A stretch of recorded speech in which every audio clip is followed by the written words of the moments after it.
A Boise pastor in prison in Iran was put back into the general prison population last week after being held in solitary confinement for 10 days.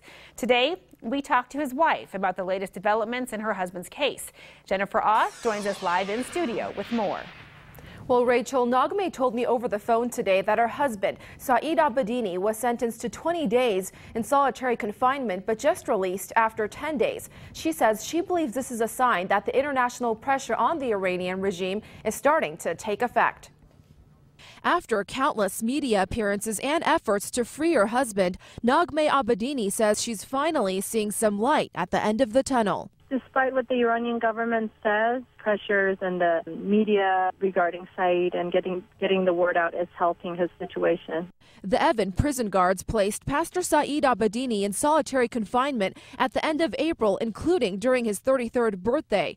However, they released him and 9 other prisoners early. During his time there, Naghmeh says her husband was in very poor condition. They took him to a private hospital named Modarres. The doctor had said that Saeed needed to stay at the hospital, but after a few hours he was taken back, and he still has the internal bleeding and he has issues with his kidney.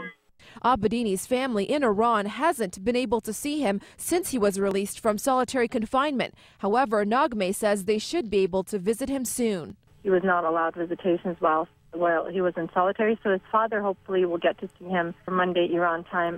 Naghmeh says this ordeal does not get easier, but she is so thankful for the support, especially from the Boise community. The letters are great, but also continually contacting our government officials, not only in Idaho, but Secretary Kerry, President Obama, and just being vocal about how important it is as the American people that our government stands up for human rights.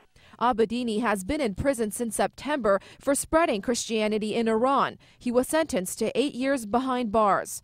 The American Center for Law and Justice says the appeal to overturn that prison sentence is still pending. Now, Naghmeh says the Iranian government does not want a lot of controversy right now with the elections coming up in Iran in June. So she hopes her husband will soon be released. She wants to encourage everyone to continue writing letters to pressure the U.S. government to take action for her husband, especially from now until June. Live in the studio, I'm Jennifer Ah, today 6 on your side.